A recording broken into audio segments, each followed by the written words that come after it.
नमस्कार, मी अरुण गोडबोले. आपण माझा चॅनल बघताय अरुण गोडबोले. आपण अद्याप सबस्क्राईब केल्यानंतर जरूर करा, म्हणजे अपडेट आपल्याला नवीन व्हिडिओ टाकला की मिळत राहील. बरेच 500-600 वेगवेगळ्या विषयावरती व्हिडिओ मी केले. त्यामध्ये दिग्गजांच्या मैत्रीच्या आठवणीपासून ते प्रवासवनाची 2-3 पुस्तकं, रामदासांच्या विचारावरची 2-3 पुस्तकं, अष्टावक्र गीता निरूपण, दासबोध यांचं माझ्या पुस्तकांचं अभिवाचन मी केले. खूप वेगळ्या विषयावर केलं. आपण बघू शकता, प्लेलिस्टमध्ये गेला मी कळेल तुम्हाला. आणि या गुंतवणूक मार्गदर्शन या मालिकेतील आता 23वा भाग इन्व्हेस्टमेंट डायरीची आपण माहिती घेतो. मी काल म्हणलं त्याप्रमाणे विविध विषयावरचे मी चार्ट्स तयार केलेले आहेत. त्यासंबंधी माहिती मी चार्ट वाईज सांगणार आहे. जवळजवळ 21 प्रकारचे तक्ते मी तयार केलेले आहेत. हे माझ्या गुंतवणूक मार्गदर्शिका आणि नोंदवही या पुस्तकातून आहेत. 225 रुपयाची किंमत. हे पुस्तक आत्ता उपलब्ध नाही, पण 225 रुपयाला मी झेरॉक्स कॉपी आपल्याला पाठवतो, की आपणही करू शकता. ते आपण करायचं असलं तर काय माहिती आपल्याला घेता येईल याकरता ह्या व्हिडिओचा उपयोग आहे, किंवा मी काय दिले हे कळावं पुस्तकामध्ये याकरता आहे. तर पहिला तक्ता आहे तो माय पर्सनल इन्फॉर्मेशन. मी कृपया इंग्लिशमध्ये बोलतो. हा भाग आपल्याला तेवढं सोपंच अगदी इंग्लिश आहे, ते कळेल असं मला वाटतंय, किंवा म्हणणं मला मराठी बोलू मी. त्यामध्ये नाव, तुमचा पत्ता, telephone number, mobile number, WhatsApp number, email I D, Facebook I D, income टॅक्सचा पॅन नंबर, पासपोर्ट नंबर. आता ह्या सगळ्यांचे पासवर्डसुद्धा दिले. आता पासवर्ड लिहायचा काही नाही, तुम्ही ठरवा. व्हॉट्सअपचा वगैरे द्यायचा का नाही आहे, कारण त्यात काय तुम्हाला गुप्त ठेवायला देऊ नका. पण हे कशा करताय की आपण नसताना उपयोग म्हणून हा सगळा सवय आहे ना. म्हणजे तुम्हाला नाव कशाला लिहायचं कारण, पण ते असणं आवश्यक आहे. Passport number, office of issue, date of issue कुठपर्यंत आहे, रिव्ह्यू कुठपर्यंत केला आहे. Driving licence number, office of the issue, date valid up to and renewed up to. जर तुम्ही एम्प्लॉई असला तर एम्प्लॉईज PF नंबर असतो तो. आपला ब्लड ग्रुप, डायबिटीसचा काही डोस आहे का तुम्हाला असला तर तो. नंतर नेहमी आपण काही रोज औषधे घ्यायची असतात. विशेषतः मला थोडा COPDचा त्रास आहे, तर रोज सिरोपलीचे एक सकाळी आणि एक संध्याकाळी घ्यायला लागतं ते इनहेलरमधनं. तर तो इथं नमूद करावा. कुठलं औषध, त्या कंपनीचा नेम आणि डोस काय आहे.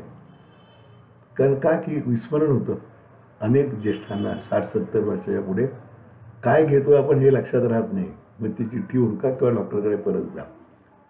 त्याबरोबर फॅमिली डॉक्टरचं नाव, माझा पत्ता, हॉस्पिटलचा phone number, residential phone number, mobile number, कारण हे आवश्यक आहे. जेव्हा तुम्ही आजारी अचानक काही पडला, तुम्हाला स्ट्रोक आला, जवळ कुणी नाही आहे, प्रवासात कुठे आला, तर हे असणं आवश्यक आहे.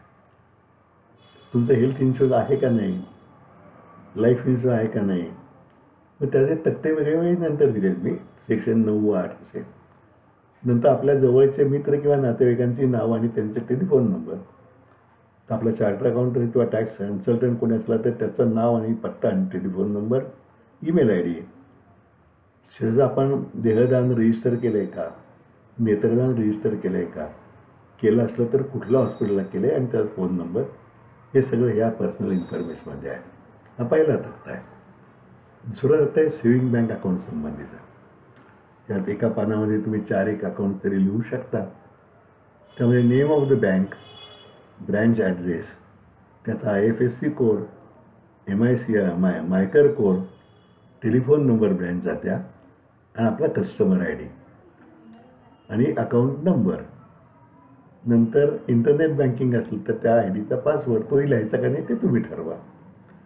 नंतर नेम ऑफ द होल्डर्स, त्यात कोणाचं खातं नाही. सिंगल असलं तर आपलं एकटाचं नाव, जॉईंट असलं तर दुसरं कोणाचं नाव आहे. आणि त्यापुढे ऑपरेशनल पॅटर्न, म्हणजे वैयक्तिक एका नावानं होतं का, जॉईंट होतं का, आयदर सर्व्हर असं आहे. अशा तऱ्हेने जेवढी तुमची सेव्हिंग बँक अकाउंट आहे ती ओळीने तुम्ही लिहू शकता.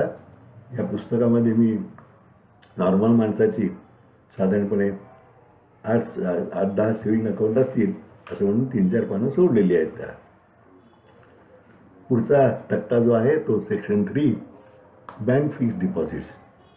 याचं बँकेचं नाव, FD नंबर, बँकेचा ॲड्रेस, टेलिफोन नंबर, नंतर डेट ऑफ डिपॉझिट, अमाऊंट आणि मॅच्युरिटी डेट. त्याचा होल्डर्स कोण आहेत, जॉईंट आहेत का, एक आहे का दोघांच्या नावाने आहे. नंतर त्या नॉमिनी त्याला केलं आहे का, नॉमिनीचं त्या नॉमिनीचं नाव, व्याजाचा दर काय आहे आणि मोड काय आहे. म्हणजे व्याज समजा 9% आहे, पुढे मेथड काय, मंथली, क्वार्टरली, हाफ इयरली, आणि मोड काय आहे म्हणजे ट्रान्सफर त्या अकाउंटला होतं का, कॅश असतं का, ड्राफ्ट चेक आपल्याला आणायला लागतोय. आणि त्याच्यावरती नंतर रिमार्क म्हणजे शेअर आहे की हे जर मोडलं तुम्ही तर एनकॅश फॉर्म, पुढे क्रेडिट टू बँक अकाउंट कुठला नंबर आहे तो. समजा रिन्यू केलं तर केव्हा पण रिन्यूड ऑन, अप टू आणि ॲट म्हणजे काय व्याजाचा जरा रिन्यू केलं असा तपशील आहे. आणि त्याकरता आणखीन खाली दुसरंही ठेवलं, म्हणजे एखाद्या एफडी 3 वर्षाकरता केलं तर ते 3 वर्षानंतर परत रिन्यू केलं तर पुढचं रिन्यू सुद्धा त्यातच येईल. जर मी 5 वर्षाचा पिरियड धरला आहे म्हणून 2 त्यामध्ये जागा ठेवल्या. पहिलं रिन्यूड अप टू, परत ते रिन्यूड अप टू अमुक असं ठेवलेलं आहे. तेव्हा हा सगळा तपशील बँक फिक्स डिपॉझिट संबंधीचा आहे. नंतर याला मी जवळजवळ 8 पानं सोडली, म्हणजे कारण एका पानामध्ये फक्त 2-3 एफडीचंच होतं. तेव्हा तुमच्या एफडीज गुंतवणूक चांगली करत असाल तर बऱ्यापैकी एफडीज होतात, म्हणून मी याला जवळजवळ 24 एफडी 30 एफडी बसतील एवढी पानं यामध्ये सोडलेली आहेत.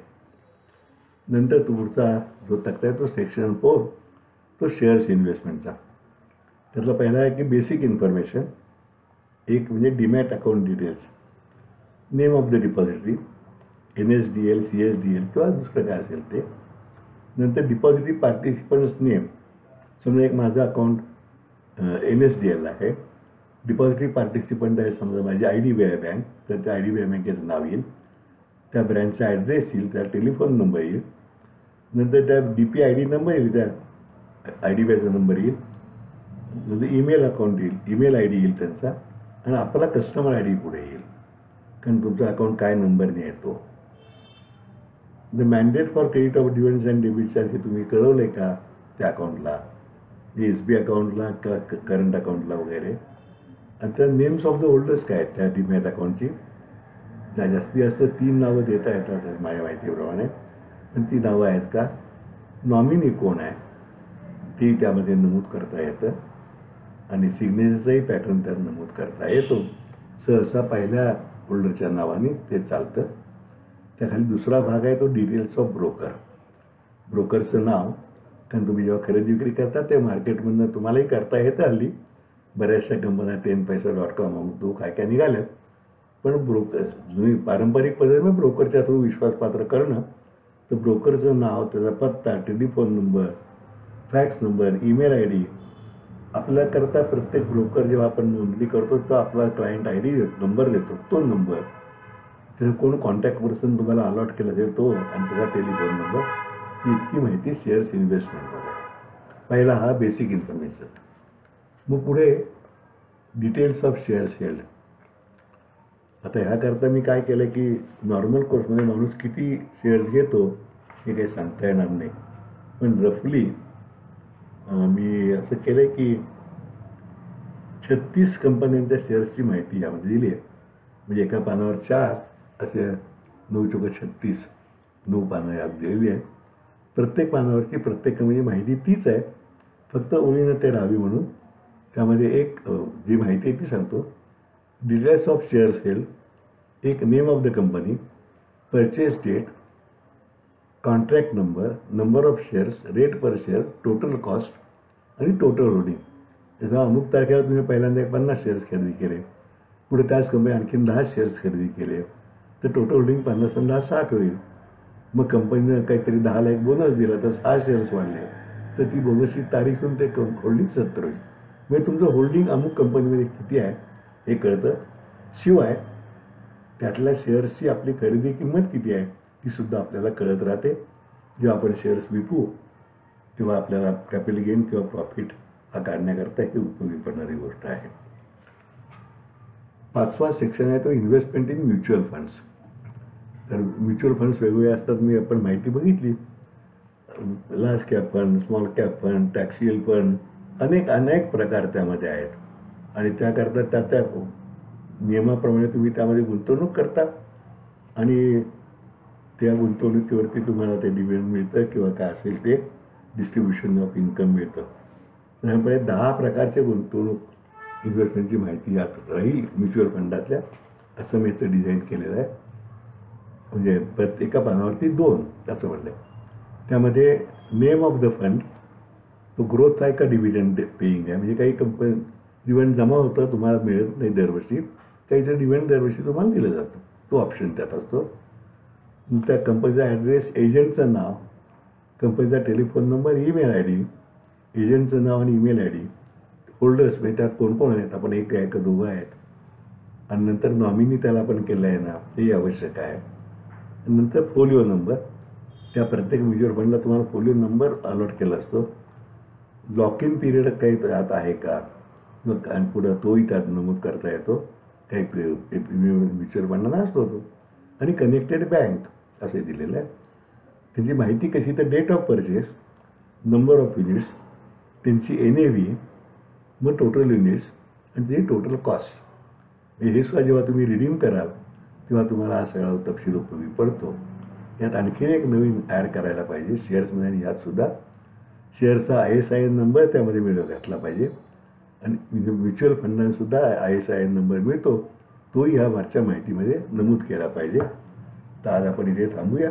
हा सेक्शन 5 आपण बघितला. पुढच्या तक्त्यांची माहिती आपण उद्या घेऊया. तोपर्यंत पुढच्या वेळा, तोपर्यंत नमस्कार.